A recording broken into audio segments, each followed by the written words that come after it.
welcome to the first Wednesday CAC Communication Across the Curriculum discussion. If you don't have one, we have the complete schedule up here. You can get it out on your way out. And Tim has prepared a special handout. Did everyone pick up one of these? And these. Anyone else?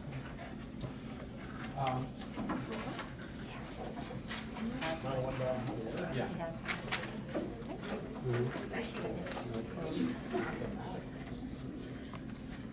I want to especially thank Tim, who originally was scheduled for later in the semester, and then we had to rearrange things. So thank you very much for going first. And it's wonderful to frame the entire semester with Plato, so it's very appropriate. And we want to welcome our colleague Tim Cowan from Philosophy, who is going to share with us a conversation with Plato. Yeah, so Plato it's tricky to talk about Plato because he's just so immense in his works and what he has to say. And I don't know, he's a very good philosopher. So when I started working on this, I was like, it shouldn't be much of a problem, but it's a giant problem. I mean, just trying to cut out certain things. So I'll treat kind of the group that we have here today at a level that you might know a little bit about Plato, but maybe not everything about Plato. So hopefully I won't speak in terms that you guys can't gravitate to one another. So first, let me just give you a few little tidbits about Plato that are kind of irrelevant, but you might want to know. His dates are from 427 to 347. He's from a very wealthy family. He was a student of Socrates. He opened the first school, which is called the Academy. He wrote 36 dialogues and 13 letters, all of which have survived. And to me, that's one of the things that speaks absolutely volumes about this person. There's not a lot of people that everything they've written we pretty much have access to. And if something we don't have access to, it's not so telling that it destroys some of his other theories. I mean, when I think about how much trouble people had to go through to protect Plato's works, I mean, through any type of natural disaster, any type of invasion, people are just like, we need to protect at least this thing right here. So we've lost a lot of stuff. We've lost a lot of Aristotle's works, but Plato's are pretty much intact. And I feel like that speaks volumes to his contributions to us and hopefully to what I have to say today. So just a little tidbit about his dialogues. There are really three phases of Plato's, writing career, if you want to call it that. We have the early dialogues. The early dialogues of Plato are almost completely Socratic in that the dialogues that he writes are conversations. Always, really, Socrates is involved in one way or another. So the early dialogues is kind of a way of him, I would say, paying homage to his teacher Socrates. The middle dialogues, you start to see a little bit of a change in what he's trying to say.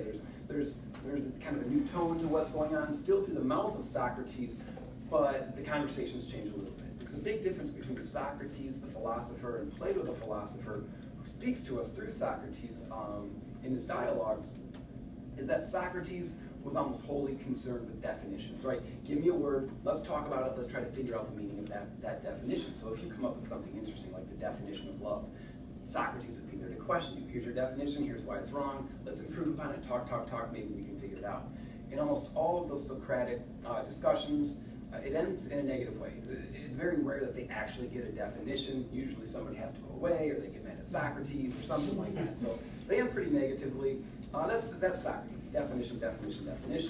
The middle dialogues, Plato starts to get a little bit of a voice through his own. Now what separates Plato from Socrates philosophically is that Plato is really interested in finding a tie between morality and reality. He's looking to see if he can discover a way to connect these two things, ethics and metaphysics in philosophy. So he starts to talk about some very unique things that's not just definition-oriented, which makes it, I think, pretty interesting. And we'll talk a little bit about that today, specifically that tie between morality and reality. So I'm going to be speaking primarily, or focusing primarily on Plato's great work, The Republic. I don't know if you guys have ever heard of The Republic. It's 10 books long. So to squeeze that into 40 or 50 minutes is a disservice to Plato and all of us. So I'm going to hit on some of the key components, hopefully open up the field to discussion a little bit and see where that takes us. So with that being said, let me start to get into the Republic a little bit. Before I get too deep though, let me just say, if you have a comment or something to ask, please interrupt. I mean, this is what it is to talk about Plato. It has to have a dialogue. So don't feel like you're cutting me off or we're missing something at the end. It's important to talk. So I'll start going through the Republic. I'll hit on some of the key points, and then we'll see where that takes us. So the Republic starts off in Book 1, which already historically is quite controversial, in that it seems like an old dialogue the way that it's written. It seems like one of the early dialogues of Plato, and a lot of commentators say it is an early dialogue. It stands, Book 1 of the Republic stands as a dialogue on its own. The conversation is about justice, and they're trying to define justice. So very interesting. It starts off, the first line of the Republic, I went down yesterday to the Piraeus with Glaucon, which is allegorical in itself. Hopefully we have time to come back to that. But anyway, Socrates is walking, and then somebody comes and says, Socrates, come to us. We're having a conversation. We're going to talk about justice, something along these lines. So they go back and they start talking about justice and what does it mean, type way, definition, type of way. And people give their definitions. Socrates objects. Well, there's this sophist, a guy by the name of Thrasymachus. Sophists and Plato, they don't get along. Sophists are always kind of the butt of Plato's arguments. So Thrasymachus is a type of sophist, and he's listening to this conversation about justice. And it's kind of funny the way he writes it. You can almost see Thrasymachus sitting on his hands, shaking. Just, I got the definition. I just need you guys to ask me. Like super intense, ready to go. Socrates is basically like, Thrasymachus, I see you have something to say. Do you want to spit it out? He says, I do, but I wouldn't talk to you unless you guys paid me money. So in a true sophist, that's not anything unless you give me money first. So Socrates kind of toying with Thrasymachus is like, all right, I'm not paying you any money. So they keep talking and he keeps shaking. And some of his friends who are sitting around are just like, Thrasymachus, just spit it out. So he keeps getting a little bit more and more angry till finally, and Plato through Socrates describes him as bursting on the scene like a wild beast. And Thrasymachus comes out kind of shouting, justice is in the interest of the stronger party. If you want to know what justice is, it's in the interest of the stronger party. Something along the lines of might makes right. If you want to know what's right or wrong, ask the person with the guns, ask the person with the tanks, they'll tell you. An example that often comes to mind in support of Thrasymachus' idea is if you think of the difference between kind of smoking cigarettes. If you see a student out in the parking lot or something like that, smoking a cigarette, you're probably like, it's not immoral, it's not that big of a deal. And then you might, hopefully not, but I guess it's possible, see a student freebasing out in the parking lot or something like that. And I imagine if we see a student freebasing in the parking lot, we might have some moral qualms about that. We might say you're doing something wrong, you're doing something immoral. But why is smoking cigarettes wrong versus freebasing in the parking lot wrong? And of course you might say, well, smoking or freebasing could kill you, it's highly addictive, all these other things which also apply to cigarettes.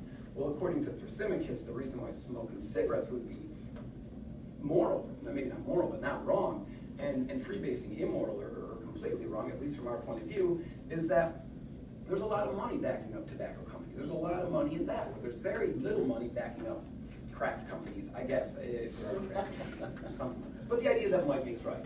Show me the money and I'll show you why there's rules. It's wrong, not because it's wrong because somebody says it's wrong. That's Thrasymachus' idea. So Socrates sort of combats this in a way, again, when I say Socrates, I mean Plato through Socrates. Socrates sort of combats this in a way that says that can't be right. Justice has to have something with doing the right thing at all times. Kind of a typical answer. And then Book 1 of the Republic just kind of ends, right? Conversation is kind of over. Thrasymachus had his point of view. Socrates said it has something about actually doing right and doing good. And it could end naturally, and it could stand on a dialogue on its own. So it's possible that Plato finished up this dialogue and then came back to it later to investigate the meaning of justice in a little bit more detail. So Book 2 of the Republic is where it starts to get very interesting. Two people, Glaucon and Atlantis, which are both Plato's brothers in real life, used in the story as just characters of this discussion. They say, Socrates, we agree with you, it is better to be moral. It is right to be moral. We just don't know why we agree with you. So maybe you could explain that to us. So yeah, it seems like we ought to be moral, but most people wouldn't think that. Most people act just, act moral for the benefits that'll get them. If you act moral, if you act just, you're not going to go to prison, people are going to like you, so there's a lot of benefits that come with that. So they sort of put forth the notion that that's why people ultimately are just, for the benefits. If people could get away with doing wrong and breaking the law and not have any repercussions, then that's how they would behave. So again, they say, Socrates, we agree with you, but most people don't. Most people, if they could get away with something, would get away with it. So they put this challenge out to Socrates in book 2 to say, explain to us why it's better to be a good person at all costs than it is to be an evil person who gets no repercussions. You guys perhaps have heard the story of Gaiji's ring, which I won't go into too much right here, but it's basically about a guy, a shepherd, who finds a ring. A good guy, generally, but when he turns this collet of the ring inwards, it makes him invisible, and he can get away with whatever he wants to. Once he realizes he has the power of invisibility, he goes nuts. First he starts eavesdropping, then he eventually kills the king, sleeps with his wife, and takes over the entire kingdom. That's their point. When you have the ability to get away with it, you're going to get away with it. So if I can just quickly draw the challenge for you guys. If we have 2 people. How do you spell last name? G-Y-G-E-S. Gaiji's ring. So these are going to be our 2 people. This person is going to represent the holy moral man. And the way that Glaucon and Atlantis set this forward, this person is moral in everything that he does, but he gets all the repercussions of somebody who's immoral in every single thing they do. So he acts morally, but he gets punished for acting morally, right? He does right, but now he's punished even more because he acts correctly. So this person eventually will sort of end up hanging in chains until he dies. That's it. Good guy, a great guy, but this is what he gets for being moral. Now, the other guy in this particular story is going to be just the opposite. He's going to be completely immoral in everything that he does, cursing the gods, stealing, murder even, but he keeps getting rewarded for it. People keep giving him credit, what a wonderful guy, to the point that they allow him to have his own house somewhere on a hill. Property is always very, very, I guess, influential. Being a property is a very good thing. So this person's completely immoral, gets land. This person's completely moral, gets imprisoned for the rest of his life. So if we just kind of call them person A and person B, the challenge now to Socrates for the rest of the Republic is going to be to explain why person A is actually better off than person B. Does that make sense to everybody? So that's going to be the goal, right? It's not about what you have, it's about more than that. So where's the gray area? yeah, that's a very good question. With Plato, there is no such thing as gray area. It's going to be black and white. He sort of derives this system that we'll talk about a little bit, very much according to mathematics. He was heavily influenced by 2 philosophers outside of Socrates, a guy by the name of Parmenides and another guy by the name of Pythagoras. And he really, really looked at what Pythagoras had to say in regards to where math lied in reality and put all things up there, including justice, morality, beauty, things like that. So for him, gray area wouldn't even come up in the conversation. For us, it does often. But we'll come back to this a little bit. So anyway, that's more or less book 2. Socrates/Plato, Plato/Socrates will spend the next 8 books trying to figure this out. So for Socrates, and this is going to be where Plato kind of goes back to the classic Socrates, the first question is, moral and just kind of interact with one another. So if we're going to try to understand why it's better to be the just person over the unjust person, or the moral person over the immoral person, the most important thing that we can do is define justice, right? So let's define what justice is, and then we can say why it's better to be just than it is to be unjust. So that's going to be the goal, sort of moving forward. What is justice? Not from Thrasymachus' point of view, but from Socrates' point of view. So he starts to look at this. Now, I'll make a list here. There's going to be 4 chief virtues, or 4 Platonic virtues that the ancients kind of put above all other virtues. So those 4 chief virtues, those 4 Platonic virtues that they're really going to hone in on are, of course, wisdom, also courage, temperance, and then ultimately the chief virtue, the most important virtue, is going to be justice. So what Plato does is tries to find a way to intertwine all of these to just sort of talk about or speak with justice to a particular point. Okay, so what he's going to do now, trying to define justice, he says, look, I have to explain something to you. And this is where Plato comes in with a very, very difficult theory to sort of gravitate to, but a very important theory to understand. And I gave you guys this handout in order for us to try to understand this theory. I got to define justice, but before I do that, I got to explain how the world works. So this is called the divided line, a very, very, very, very famous in the Republic. Plato lays it out so beautifully, and you'll notice a couple of things. He talks very intentionally about the size of these different areas within the divided line. This area down here is intentionally smaller than this area up here. So this divided line is going to represent different levels of reality, moving from the very lowest level of reality down here to the highest level of reality up here. So if we're looking for the definition of anything, including wisdom, wisdom, courage, temperance, or justice, we got to try to get the highest level of reality, the most important or the most realistic definitions. And once we get up into this area, that's where the gray area goes away. It's black or white up here because this is based on true definitions, essences of terms. Okay, so I want to give you guys an example of how this works, and then we'll talk about how it correlates in a sense to justice. And I think the best example is the notion of a perfect circle. You guys have probably heard this phrase before, this concept of a perfect circle. So if we can use this divided line to talk about how different levels of circles supersede one another in regards to reality, we'll have an easier time understanding what it means by justice. So if I put a bunch of circles up on the board, something like this, I can put a teeny tiny circle right here, all different sizes, things like this.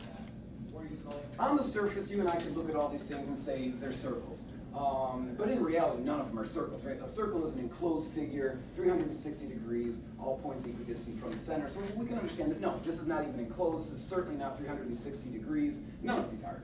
So what he's going to say is that in our world, the world we live in right now, you'll never experience the perfect anything, only copies of the perfect thing. So these are not even circles. They resemble circles, or they look like circles, something along those lines. So if you want to kind of correlate our circles, or the things that we call physical objects in this world, and how they relate to a higher level of reality, kind of use this analogy of a circle. These look like circles, they're not real circles. And we can apply that to every single thing. I look like a Tim, I'm not a real Tim. This looks like a desk, it's not a real desk. So anything that we experience with our senses, in any way, objects of this world are not real. They can't be real because they come to us through the senses, which is only going to give you a level of subjectivity at best. So anyway, we can draw this line, and this will sort of be the divided line that divides our world from what we can call the real world. Not the world of the senses, but the world of the intellect. Now, if I can kind of come over here and explain the lowest level of reality, which is imagination. So every single person in here can imagine a circle, but you can't imagine a circle until you have first seen a circle, right? You see a circle, you can then imagine that circle. And the same would work with colors. You can never imagine the color purple until you first experience the color purple, something like this. So anyway, the lowest level of reality, which is kind of a little lower than our visual circles right here, would just be somebody's imagination of a circle, right? So how do they get that imagination of a circle? Well, first they've experienced what resembles a circle. Now they haven't seen an actual circle, so what he's going to say is that our imagination of a circle is completely dependent on seeing these things, these objects that we call circles, not circles though. So low levels of reality, but they're useful. So the goal in all of our lives ultimately is to sort of work our way up what he calls the divided line, to escape this low level of reality to get up to the real world. And you guys have heard of the story of the allegory of the cave. Remember, the allegory of the cave is going to kind of represent this. You and I would be essentially the ones in the cave, living blindly, thinking that we're in a classroom, thinking that we're actually with one another, when all of that is just nonsense. It's not based on reality. So if we can get up, if we can call this, I guess, level A, this will be level B. Level B makes level A possible. Well, what makes level B possible is going to be reality. So this is going to be what Aristotle later, as level C, is what Aristotle later will refer to as the mathematicals. And you can understand this in a type of theory. So whatever level C is, it has to make level B possible. So it's going to be something like the theory of a circle. Once we understand the theory of a circle, well, then we can do our best to attempt to make that theory something down here. Now, the idea here is that you'll never see a circle. You can't get 360 degrees. If you use a computer program, good luck trying to make a circle using squares, pixels, something like that. If you use a compass or something like that, there's always going to be friction. You can come closer and closer and closer to a circle, but you'll never experience a circle outside of up here. So now he's going to say, this 360 degrees, this theory of a circle, has to be based on something. It has to be based on something real. And of course, that's going to be what I have on the list is level D, and that's going to be a perfect circle, or the form, which obviously isn't a perfect circle, but what he's going to call the form of a circle. So each thing that we have down here, if it exists down here in our world, it's only because it has a form up here in the real world. Now what he's going to say, if you take any level above away, everything below it is gone. So again, if you've never seen a circle, you can't imagine a circle. If you don't have a theory of a circle, you can't create circles. But if there's no form of a circle, you can't get to the theory of the circle. Theory is going to be based on reality. So then ultimately we have the very highest thing, which probably didn't print out too well for you guys, something called the good. The good, hopefully we'll have time to talk about this. It doesn't really have much to do with justice, so if I can, I'll come back to it. But the good is kind of that final thing. In the allegory of the cave, it would be represented by the sun, right? It's going to be that thing that really makes it all possible. So take away the good, you take it all away. We can kind of focus right here in understanding justice. So justice is going to work in the same way. We talk about justice, we have ideas of what justice is down here, and those are all these sort of J's. Right? We can have thoughts of justice, so you can think of justice right here, but whatever justice is, it has to be based on a theory, which in the end must be based on the true form of justice. And this is what he's going to be searching for. What is that true form of justice, so which we can theorize about it, and then perhaps put it into practice and think about it, and things like that. So his next step is to examine this. It's kind of a creative move. I think he makes it a creative move anyway, in that he likes to move what you would call writ large to writ small. It's much easier to examine something very big, and then whatever you've discovered about that very big thing, you can apply to a very small thing. So if I give you two circles, maybe this one, and I say study these, and let me know everything you can tell me about circles. Well, it's much easier to study the big one, and whatever you learn about the big one, because it has something in common with the theory, it's going to apply to the little one as well.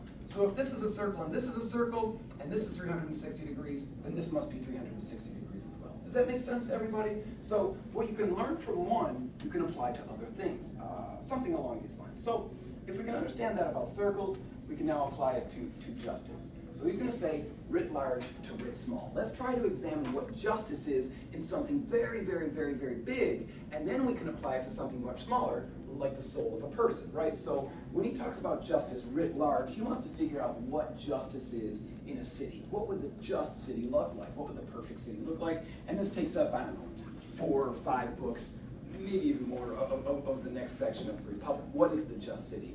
So he's sitting around with everybody, and they're just sort of naming the types of things that you would expect to find in the just city. What would you expect to find in the perfect city? And of course, what they expect to find in the perfect city, you and I kind of would at least expect to find in the perfect city, at least to varying degrees. So one thing that's going to come up that you could expect to find in the perfect city is going to, and perfect is maybe the wrong word. It's not a completely ideal city, right? Because it's not going to get rid of potentialities of becoming sick. I mean, you can die in this. So it's as close to perfect as we can get without achieving the form, which is all we could ask for down here anyway. So anyway, regarding this perfect city, they have this conversation. What would you expect to find? And of course, cleanliness, safety, good neighbors, not starving, a good education, and all these kind of lend themselves to figuring out what this perfect city looks like. One of the things that I want to say specifically about this just city or perfect city is that Plato brings up the notion of equality, which to me is another reason why I think he's kind of heroic in his day. Not equality necessarily between men, but equality between men and women. It's the first place I know of that somebody actually suggests not only is there equality between men and women, but at this time in ancient Greece, women really weren't even considered people. I mean, they weren't citizens. They were really considered somewhere between a human man and a bird. Like, that's kind of how they were described. If their souls are kind of off or something like that. Plato's like, no. A woman can do pretty much anything a man can do. So she should be given every opportunity that a man would be given, or a man would be given as well. So as far as education goes, women aren't going to just sort of say, look, you go learn how to sew a toga or something like that. You're going to school and you're going to learn as much as anybody else will have the ability to learn. This becomes very controversial.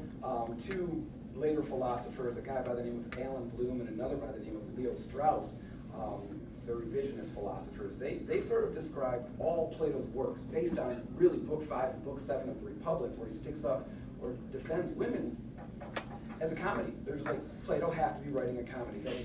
That's too far against the norm for anybody to take seriously. Understanding the role of women at that time, to say that they're equals, it's funny stuff. It has to be a comedy. I completely disagree. Things that maybe we can look at later. But anyway, he says there's going to be equality between men and women. Everybody's going to get trained in the exact same way. Everybody's going to be given the exact same education. So you're not going to have it where it's like you have this education for a community that might be very underprivileged versus a community that's very overprivileged that can afford. Everybody's getting the exact same education. And who's going to teach? The people who know how to teach. Not everybody knows how to teach. Those who will teach are going to be the ones that know how to teach. And there's a lot of other things that are sort of going on in his description of the perfect city. And we can break some of these down a little bit if you guys want to, but for brevity's sake, we'll say it's as close to as ideal as you can come. And of course, we could read into it what we would consider to be quite ideal, and I don't think it would affect the Republic at all. So they get going and start talking about this, and as they break it down, they conclude that there must be 3 parts to the just city. So the just city, whatever it is, has to be composed of 3 parts or 3 classes of people. And when I say classes, it's a type of stratification, but it's not a type that's going to be based on what you look like per se, or what you've done. This is going to be based on your abilities or what you can do. So what you need in order to have a city, first and foremost, is citizens. So you have to have citizens. Every city that exists must have citizens. So pretty much, most people will start off in the class of citizens. You'll get an education. And as you get an education, in order to keep people kind of at bay, you're going to do what you're good at, right? Everybody's going to have a job to do, but you're not going to be forced to do something that you're terrible at or that you don't enjoy. So it wouldn't be one of those things where you're forced to do this one particular thing because you need it. If you're going to be an artist, let's train you to be the best possible artist. So you're going to sort of be trained to do what you're good at, and from there, we can sort of determine, at least to a certain extent, if you're able to move up this stratification ladder, something like that. So citizens ultimately need to display one particular virtue, and that's this virtue right here of temperance. That's it. As long as the citizens display temperance, or there's temperance within the city, people are going to be fine. Citizens can do anything they want to do, just don't do too much of it, right? Because an excess becomes kind of bad. It's all right to maybe drive a car, or 2 cars if you need them, but you don't need 8 cars, right? It's all right to have a glass of wine or something like this, but don't drink 3 bottles of wine, or something like that. Have a slice of cake, not the entire cake. So as long as they're displaying temperance, they're going to be healthy, and the class itself is going to be healthy. So the idea is that now, through the education, the best of the best citizens will be moved up to the next level of this ladder, a group called the guardians. Now this is where a lot of people are saying, why would you need guardians? This is going to be the army, the class of army. Why would you need guardians if it's a just city? Well, you're not going to need a police force. They're going to be well-behaved, they're going to be tempered based on their education, which sounds idealistic, but he does a lot to explain how to make that happen. So we get to the level of guardians. These are going to be more like protectors, an army. No, you're not going to have strife within the walls of the city, but if you have that good of a city, people from the outside are going to want to get in. I need a piece of that. So you're going to need people who are trained and able to protect you. Now, these guardians are not going to be the biggest people. They're not going to be the strongest people. They're going to be the smartest people. Anytime I think about the guardians, I think about an army just filled with Bruce Lee-esque people. Not too big, but they can outwit you, and they understand how to fight, right? If you're coming up against somebody that's bigger, use their momentum in your advantage. You can't take them face to face because, move them away. And now they fall down something like this. So he's going to say, in order to win a battle, to win a fight, you have to do it up here. Girth doesn't matter, size doesn't matter. So we take the smartest of the citizens, move them up to the level of guardians. Now, as guardians, since they come from the class of citizens, they're going to display temperance, but also they're going to have to display another virtue, specifically courage. So they're going to be courageous. They're not going to back down when things sort of become sticky or not too good. So that's it. Now, at 30 years old, again, this is all laid out pretty much in the Republic. At 30 years old, you're allowed to study a brand new field, and that brand new field is called philosophy, right? You don't get to touch philosophy until 30 years old. And his reason behind this is he's going to say anybody under 30 that touches philosophy, they won't know what to do with it, right? They're going to try to make arguments or make other people seem a little bit weaker. They just won't be using it properly. The purpose of philosophy is for one thing, ultimately, from Plato's point of view, and I would hope for this anyway, is an attempt to find the truth. Not that you're ever going to find it, but that attempt has to be there. And he's going to say anybody under 30 won't understand it. They're going to use it in a way that might be irresponsible. So at 30, you start studying philosophy. If you're the best of the best within the guardians, you're going to move up to the next level. If you're not the best of the best within the guardians, after studying for so long, you would just sort of go into retirement or something like that. And by so long, that's 50 years old. So around 50, you could move up to the highest level if you made it. Now, who makes it up to the highest level? Anybody who's smart enough, anybody who can. And that's going to be the class of rulers. Right, so these are going to be the rulers. Now, since the rulers came from the citizens, they're going to display temperance.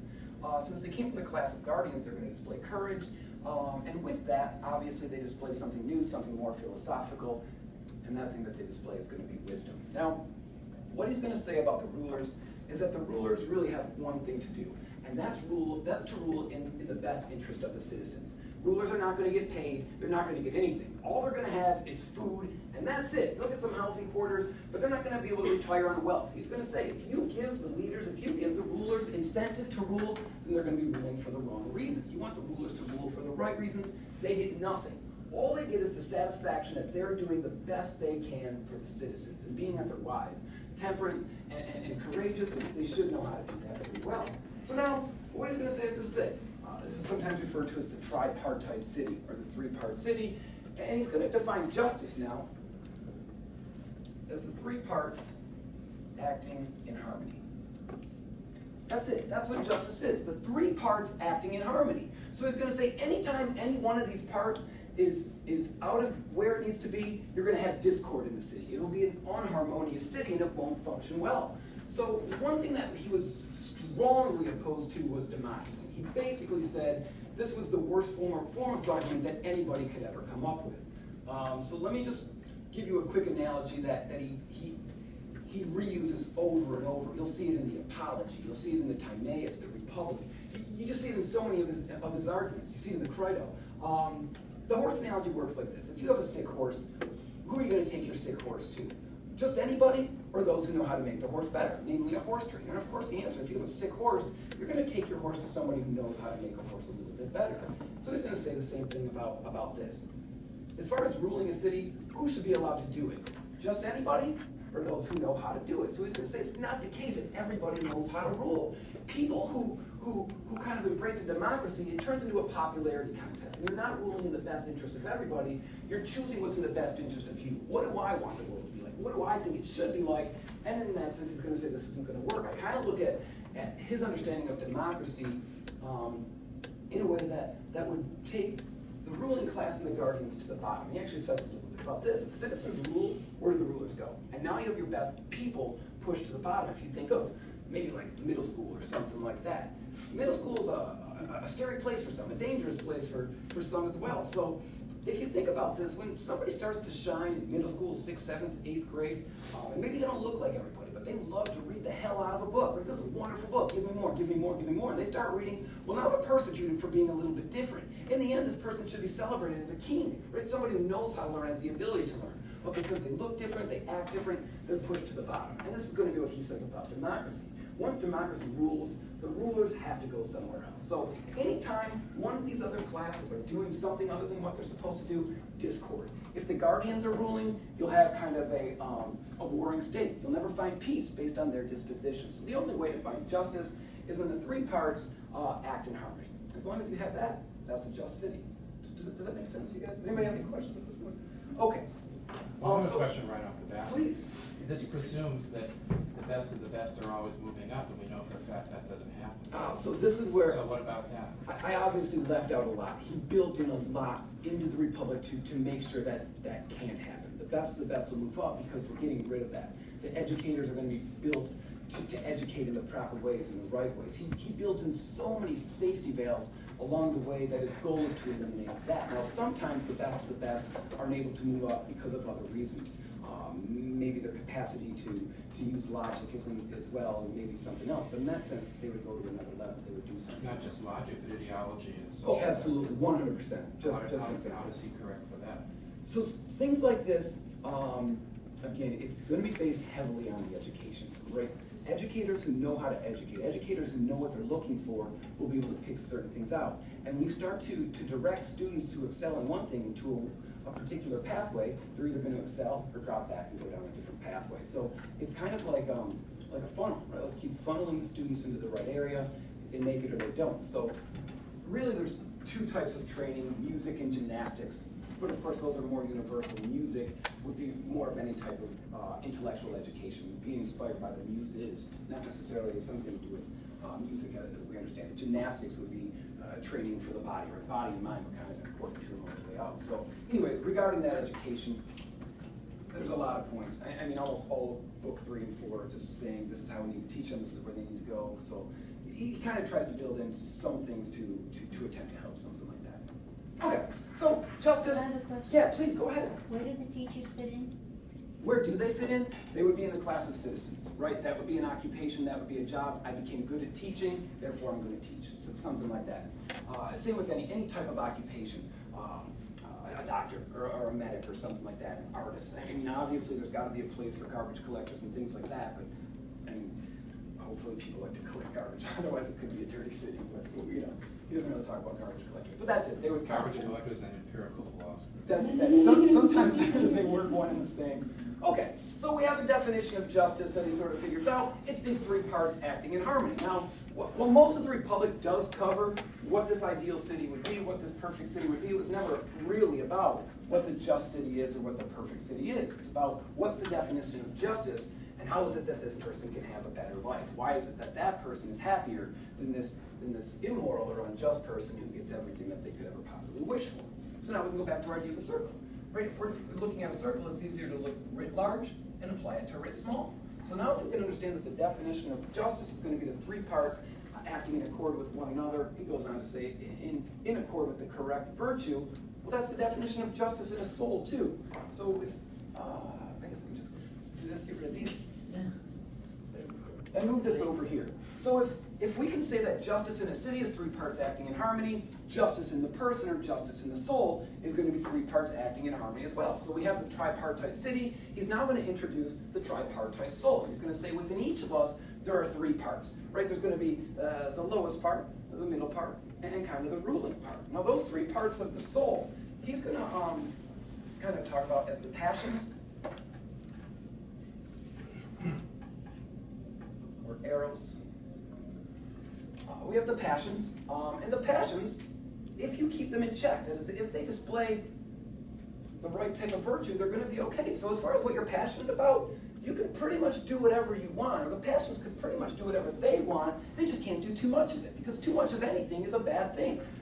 I mean, you could really think a lot of things. It's relaxing to sit in a hot tub, but if you don't get out of the hot tub, you're going to die, I guess, or something. So do what you want, just don't do too much of it. Now, the next level, moving up in regards to the soul itself for a person, is going to be thumos. I use the Greek word here because I don't really think there is a good English translation. And Robert, if you have one, I guess sometimes it comes out as spirited part or something like this. But thumos, if you kind of think of it as almost like an inner drill sergeant, right? Thumos is that type of thing that comes out at the right time. Hopefully, it could come out at the wrong time if we have discord. But thumos is that thing when your back is against the wall where you're just like, nope, I'm not going to fail. I will do this. When all things are sort of against you, it's that thing that says, nope, I'm going to climb over this and I will succeed. I mean, just looking at all of us, we've all been through school. Sometimes in grad school, for example, there's just like, I can't get through it. Thumos is that thing that's like, that's bullcrap. You can get through it, and you will get through it, and you'll exceed better than you ever thought you could. So if it's used in the right way, it's going to push you into positive directions. That's kind of thumos. And then, of course, the highest level is going to be reason. This is going to be the third part of the soul, reason, logos, something along these lines. So what he's going to say, regarding the city, in order for you to have a just city, the rulers need to rule the citizens with the help of the guardians. If the citizens rule, it's not going to be any good. Citizens, guardians rule, it wouldn't work. Rulers rule in the interest of the citizens with the help of the guardians. And as long as we do that, it's okay. Now, reason, of course, is going to display the same virtues. Thumos is going to display the same virtues. So in order to have a just soul, in order to be a just person, reason has to rule the passions with the help of thumos. If the passions rule, it's discord in the soul. You can't possibly be happy. Because if the passions are ruling, you're always going to want more, right? You can't satisfy the passions because they're always after more, especially if they're not tempered, if they're not being ruled properly. Thumos, obviously, you wouldn't want thumos to rule. If thumos rules, now you're a bully, right? Bullies kind of are ruled by thumos. Reason's going to rule. So reason's going to rule the passions. You've got to let yourself know what's good and what's bad for you with the help of thumos. And thumos is going to be that type of thing that if you have discord in the soul, thumos can work for either one of these. So if your passions are ruling, and you could sort of understand addiction in this way. Let's say you have an addict who's just like, you know, I'm happy doing what I'm doing. I don't want to do anything else. And somebody's like, look, I'm going to have an intervention. You should do this. Thumos can come out and say, leave me alone. Stay away from me. Kind of an aggressive way.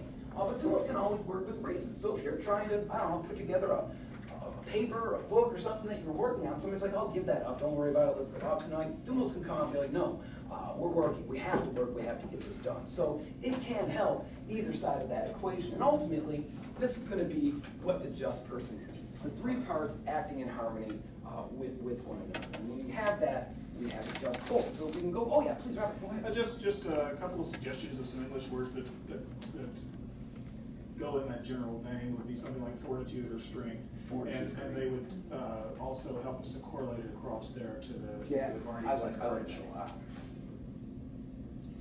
Yeah, fortitude I think is spectacular. I think that's a great word to use, right? It is, it's fortitude. So we meet this, having this kind of description, we can go back to our original question, why is it better to be this person than it is to be this person? Well, this person gets to live with themselves. This person, while they are going to die, gets to die knowing I did the right thing. I did what's consistent with my will, and in that sense, if you got to kill me because of that, then you got to kill me. I'm okay with that. This person being ruled by the passions will always be seeking for more. What can I get more? What can I get more? They're never going to be satisfied, and in that sense, they can't be said to be having or living a happy life. Now, in my description of this CAC, I sort of talked about Nelson Mandela and Lindsey Lohan, and this is precisely why. Nelson Mandela, rotting away in prison, says, give me a book. And he gets out and he does great things. If you got to put me here, that's great, but I'm going to do my best in here. Lindsey Lohan, she's a spectacular actor and songstress and dancer maybe, I don't know. But she's got the world, or had the world wrapped around her finger. I mean, she could have done anything. A great young actor, but of course, she wants more and more and more and more and more. So if you compare somebody like Nelson Mandela and Lindsey Lohan, you have a good comparison of somebody whose life is ruled by their passions, and somebody whose life is ruled by resistance. Lindsey Lohan gonna watch this video? Sorry. All right. So the idea here is, in the end, who's happier, Nelson Mandela or Lindsey Lohan? Well, imagine if you ask Lindsey Lohan who's happier, she might say she is. But she doesn't get to say. Because when you're kind of being ruled by this particular virtue and not this particular virtue, your thoughts don't really matter, at least on this level. So in the end, it's better to be this person than it is to be this person. Glaucon's happy, Atlantis is happy, Socrates is happy. They finally figured out the definition or the meaning of a particular term. One quick analogy that I can give here regarding the rulers, the guardians, and the citizens is really a family unit, right? If you think of a family unit, let's say you have a mother and a father with 3 kids, and you want to try to determine how to rule that, city, for lack of better words. If you rule in favor of a democracy, and now we're going to take a vote on what's for dinner, and the parents might say, I think we should have, I don't know, boiled chicken and broccoli. Who's in favor? Maybe the mother, the partner, the father, or something like this. If the kids get a chance to say, they're going to be like, you know what, maybe we should have ice cream because ice cream is delicious. And now 3 outweighs 1, so we're eating ice cream every single day, and that's going to lead to a type of unhealth. So what he's saying in regards to the rulers ruling, they're not doing it for themselves, right? If you're a little kid, you're eating broccoli or chicken or something healthy. You don't know what's good for you, so you don't get to say. The citizens here, they don't know and really wouldn't care what's good to them. As long as things run smoothly, and they can understand or have confidence that the rulers are actually doing something in favor of them and not just for themselves. According to this, that should be enough for them. So that's basically the end of the Republic, summed up in 45, 50 minutes. It's a feat in and of itself. There's a lot of other areas I can take this, but I want to see if you guys have any questions or thoughts or comments or anything that I can do to answer some issues that you might have with this type of theory. Yeah, it's interesting because I saw it was a study on sociopaths, people who just basically don't have a conscience at all. And you might think, well, wouldn't that be great? You could do anything you want and never feel guilty about it. But in reality, they're generally unhappy people. They tend to have high rates of drug and alcohol addiction because they're always looking for the next angle. There's nothing that gives them any sense of inner peace. So they're never really happy, even though theoretically they could do anything they wanted, and that seems to be exactly what Plato would predict. I understand. That's kind of the avenue that they can't achieve happiness in that sense when they're driven by the passions. Yeah, good. I have a question. I don't want to put you on the spot. Robbie, as an artist, what would be your take on Plato's ranking imagination so low? So wait, let me interject. Defending Plato. Yeah, for sure. He doesn't rank it low in regards to value. He ranks it low in regards to reality. So, keeping in that man, the ranking is not. It doesn't have value. Certainly, there's a place for artists, a good and important place for artists. They would be among the citizens. But he doesn't trust them and wants to censor it. You want some of them censored, right? So I wouldn't say all of them at all. But yeah, go ahead. Well, it's more of a selfish endeavor nowadays, so you wouldn't even care. It'd be more like a passion to satisfy that need to create what you're creating. So you would disregard what they had to say for it and do it, and then maybe erase it or break it if it was going to get you in trouble. Well, you would do that. Once you satisfy that need to make it. It doesn't matter to you so much that someone sees it. Sometimes not. Sometimes the viewer is not even a part of it. So we could have a big growth in sand paintings, sidewalk colored sand, Yeah. there it is, Rain, Washington, it's gone. Navajo sand paintings. There is a huge growth in ephemeral art Yeah. that's gonna disappear. And music is not minutes forced. after you Yeah. create. So teachers our citizens can never be rulers. Well, I wouldn't say that. They wouldn't be teachers if they could have been rulers, right? And kind of going with that funnel analogy, if they could have been rulers, they would have been rulers.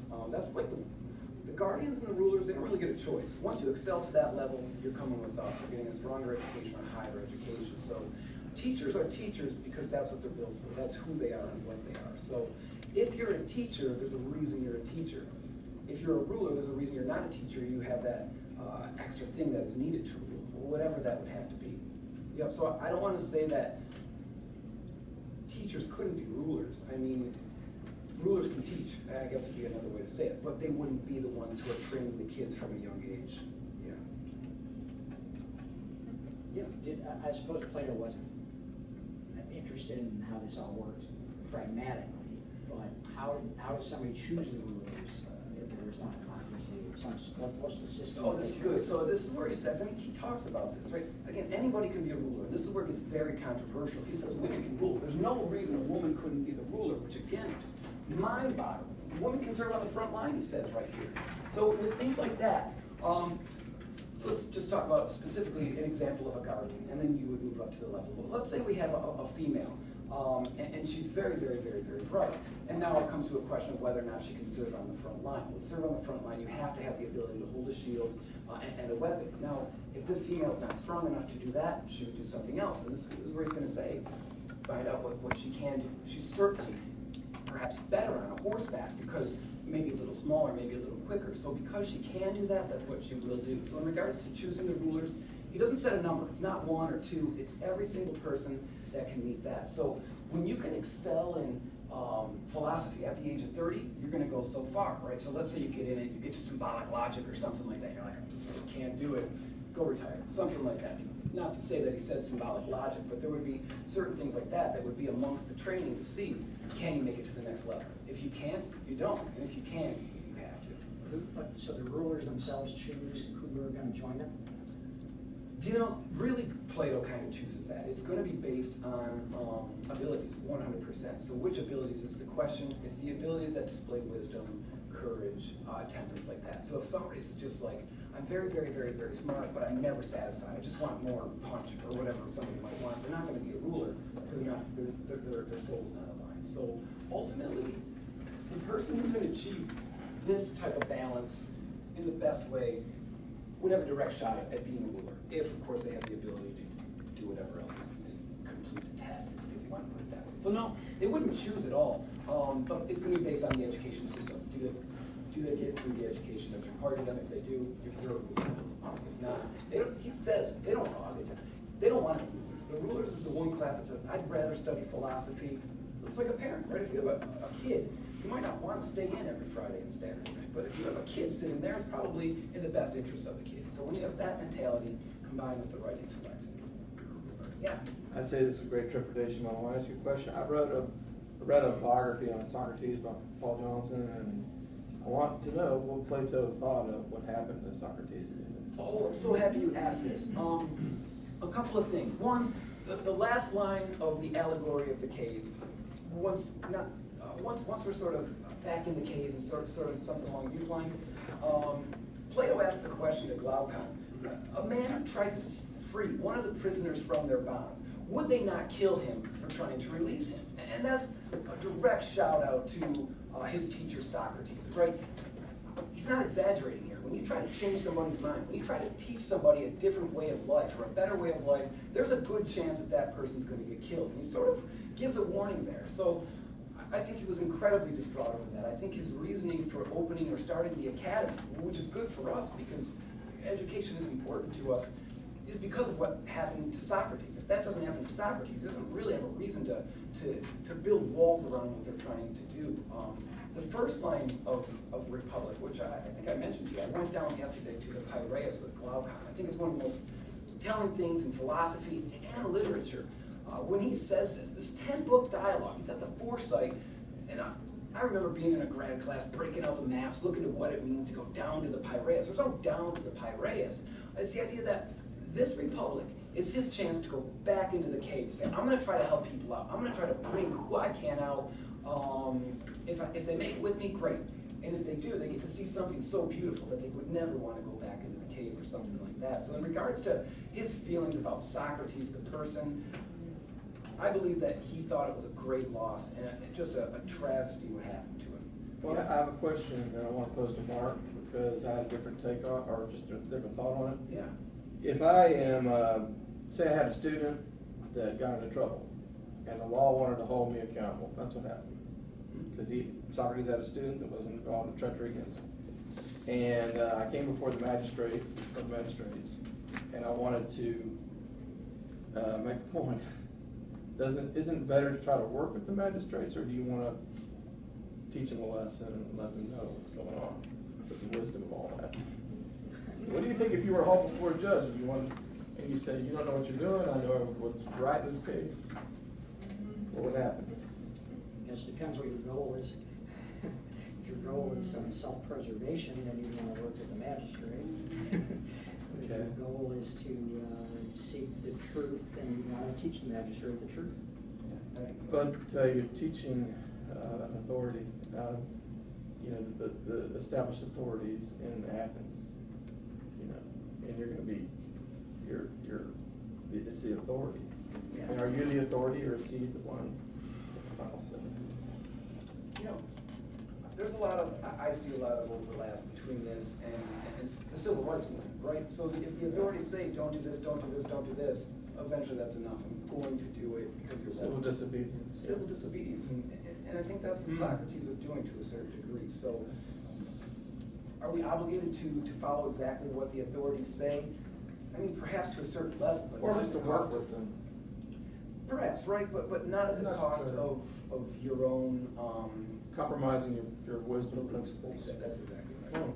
Yeah. What's the Piraeus? Is it a place? It's kind of like it's like a place where there was a festival.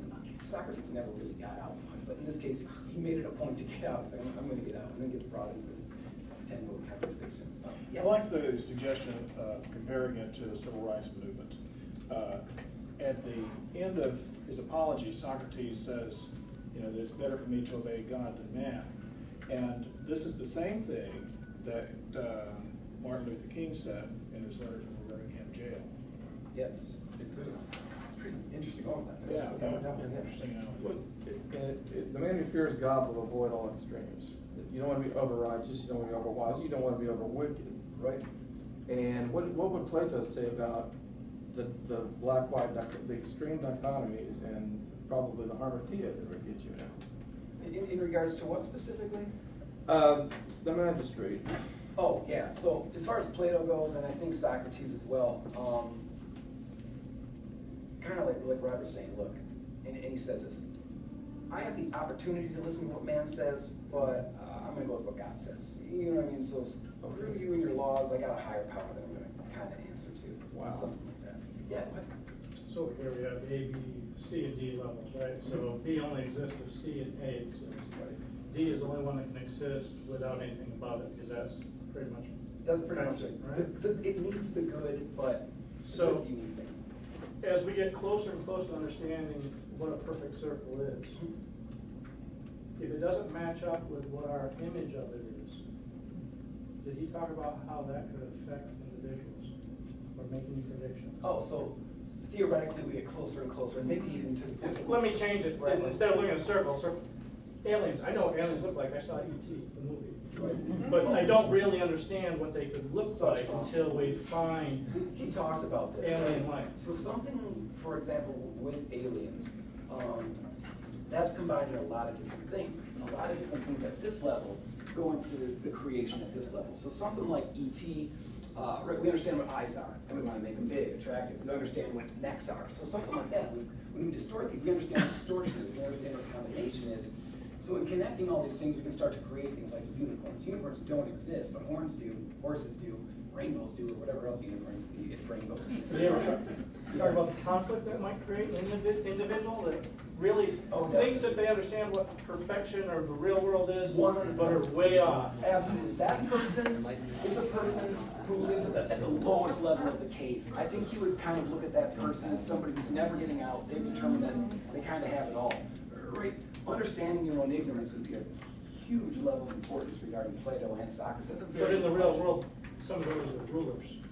Oh, totally. Right. Oh, without a doubt. In the real world, that's the case. He would probably look at us and be like, I gave you guys the map. Like, what happened? I let you know where to go, and you didn't do it. So he may be disappointed in where we are today. One thing that's interesting is he had some friends in Syracuse, and they were just like, let's do it. Let's do this. And he's like, all right. And they did it twice, and both times he was kind of abducted and sold into slavery. It didn't work out well, which is unfortunate. He never really got the chance to start it. I mean, if you were going to theorize about this, you would almost have to start small. It seems to work very well, this type of model for a family unit. It seems to work very well. I don't know if it's going to work for 6 billion people or 7 billion people, but like you said, the real world is happy to celebrate people who live at the lowest levels. I don't know if you said that, but that's kind of what I got. Sounds good. Sounds Yeah, good. Robert? Do you think that he was presenting his idea of Callipolis, this city that he's describing, this ideal city, as kind of the form of cities, so that it's something to look forward? Like take his idea of the divided line and impose it upon this. Where would it fall? This city would be somewhere up that's at the a great. top, and where we really are now would be somewhere down at the bottom. I would say, really, what he's describing is as close to moving across this line as possible. I don't think we could ever. I don't think he believed we ever could. But if there's levels within the levels, I would say he's basing it on a theory that we could perhaps approach. So something like that. Approaching, again, not ideal would be the wrong word, but approaching it would be something like that. Aristotle was the theory, he wanted to work it out in all the realm of the particulars. Is that what his, take the ideas and just work it out? That's exactly right. Aristotle sort of flip-flops this model a little bit. He wants to just make sure that everything on earth is going to reflect what he's learned on earth. Yeah, that's pretty much right. It doesn't have to be one or the other, but what do you think Plato's opinion of the American Community College would be, or the education provided in it, vis-a-vis, let's say, the research university? The knee-jerk reaction would be, well, you go for the research university, but maybe not. I mean, because the book is about the operation of the city, and the community college is fully complicit in the operation of the city. If you watch HCC commercials on television in Houston, you can't help but have that conclusion. So what do you think he would think about what goes on in community college, which is a mixture of theory and practice? It would seem to be a gray area. You know, I mean, if he was just going to be very blunt about it, he'd say it was terrible. But if you're comparing it to something not even like a research university, but a university in general, I think you'd be very proud to at least a certain degree. Ultimately, it's terrible because it costs money. Not for everybody. For those who it doesn't cost money for, it is cheaper, which is a good thing. But education is not something that you can sell. Education is not something that you should want money for. I mean, this is air, to him. It's open access. So I think he would really like the notion of open courses, things like that. Everybody has an opportunity. The good thing about a community college, I think, is that we can put people in touch with those sources here and as they move on. So just by the definition of how a college functions, I think he would be very, very turned off by it because it costs money at certain levels, because people are getting paid, because we're getting paid. Would he be turned on by it because it's all about the functionality of the city? what goes on in the community college, it theoretically is supposed to parallel, in large measure, Right. the successful operation of the state. No doubt, on that level, you'd be fine with it. I mean, it does serve a function, but there's something that if we could bring Plato here and ask him what he thinks, I don't think he'd be very happy with much of anything. Well, the average age here is what, 23, so we're prescient, right? And we're not 30, our students aren't 30. That's true. All my students, I'd have to. Yeah, we'd have to like come back later when you're not done yet. That's another issue. Someone they discover as a citizen that they have what it takes to be a guardian when they're 18, they may not discover it until they're 50. Yeah, that's true. What do we do about something like that as far as the best Good being question. accorded the opportunity to move up? And when should they move up and so forth? It's an interesting question. He doesn't tackle that exactly, but along his hopes is that when they're not making it in this direction, or like a late bloomer is kind of what you're talking about, hopefully they bloom early into something else that satisfies their passions, to a certain degree. Yeah. It seems like the educational process, based on what you said, is a move toward disinterestedness. In other words, the founding fathers of the country said that the best statesman is somebody that's disinterested. I mean, he doesn't have his hand on money, not philosophy. Yeah, you got it. I think He doesn't have because George Washington couldn't stand the fact that he wasn't promoted because he wasn't, That's a very good example. I would be inclined to agree with you, especially at the upper levels of the rulers and things like that. It's a move toward objectivity and seeing, and not being, like you say, having a stake and, a minute for the, Right. whatever. Yeah, there's a lot to that, yeah. Could this perfect city have an exchange of either money or goods for services, or? On the lower levels, specifically, one thing that he says, look, if we have money, if the city's functioning properly, hopefully the guardians really don't have to do anything more than be diplomatic. Because if we have money, mercenaries could be available. Of course, they perhaps wouldn't fight in the interest that we could or be trained in the way that they could. But if we could have, I don't know, the Milesians or something like that do our dirty work for us, great. So in that sense, money did play a role, but it wasn't a driving force behind it. It probably wouldn't appreciate the notion of capitalism in any particular way, because that's putting something, that's certain people putting a value on something higher than wisdom, higher than virtue and things like that, maybe in money. When I read Socrates, when I read his biography, Socrates was a soldier, and he moved up this, but to all perfection there's a limit. That's what I was talking to Mark about. Exactly. He reached the ceiling. Yeah, that's exactly right. And you just can't go any.